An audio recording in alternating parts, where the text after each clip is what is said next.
নমস্কার, আশা করি আপনারা অনেক ভালো আছেন, সুস্থ আছেন। সাহা ফুড অ্যান্ড ব্লগ চ্যানেলে আপনাদের অনেক স্বাগত। আজকে আমি আলু দিয়ে একটা স্ন্যাক্স রেসিপি বানিয়ে দেখাবো, যেটা কিন্তু অল্প সময়ের মধ্যে আপনারা বাড়িতে তৈরি করতে পারবেন বিকালবেলায়। এখানে সেদ্ধ করা আলু নিয়েছি। বড় সাইজের একটা আলু কিন্তু ভালো করে সেদ্ধ করে নিয়েছি। কাঁটা চামচ দিয়ে এটা ভালো করে ম্যাশ করে নিতে হবে, কোনো রকম যেন দলাভাব না থাকে। দেখুন এখানে সুন্দরভাবে কিন্তু আমি কাঁটা চামচ দিয়ে ম্যাশ করে নিয়েছি।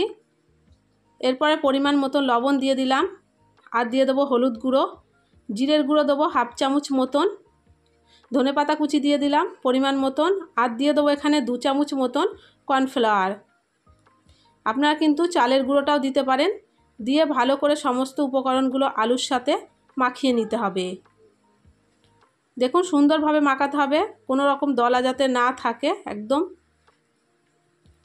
আমি একটু সামান্য লঙ্কা গুঁড়োটাও দিয়েছিলাম, ওটা স্কিপ হয়ে গেছে, দেখাতে পারিনি। আপনারা চাইলে চিলি ফ্লেক্স দিতে পারেন।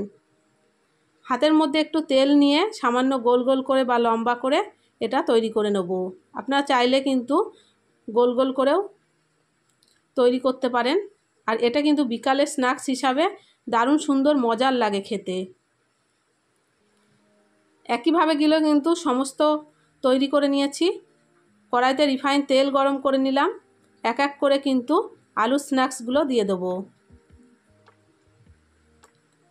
হালকা টু মিডিয়াম আঁচে কিন্তু এটা ভাজতে হবে, একেবারে কিন্তু আঁচটা জোরে করা যাবে না, তাহলে উপর থেকে পুড়ে যাবে, ভেতরটা কাঁচা থেকে যাবে। উল্টে পাল্টে লাল করে ভেজে নেব।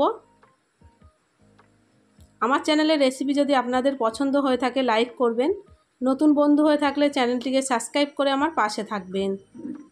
দেখুন এখানে কত সুন্দর লাল হয়ে গেছে। এবার কিন্তু তেলটা ছেঁকে তুলে নেব। বাদবাকি স্ন্যাক্সগুলো একইভাবে কিন্তু এখানে তৈরি করে নিতে হবে।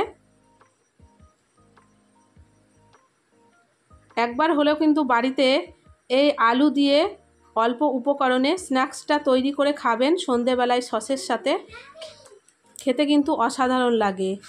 একটা পাত্রে কিন্তু নামিয়ে নিলাম। দেখুন কতটা সুন্দর হয়েছে, উপর থেকে দারুণ সুন্দর মুচমুচে, আর খেতেও কিন্তু অসাধারণ লাগছে। তাহলে ভালো থাকবেন, সুস্থ থাকবেন, দেখা হবে নেক্সট রেসিপিতে। ততক্ষণে সাবধানে থাকবেন।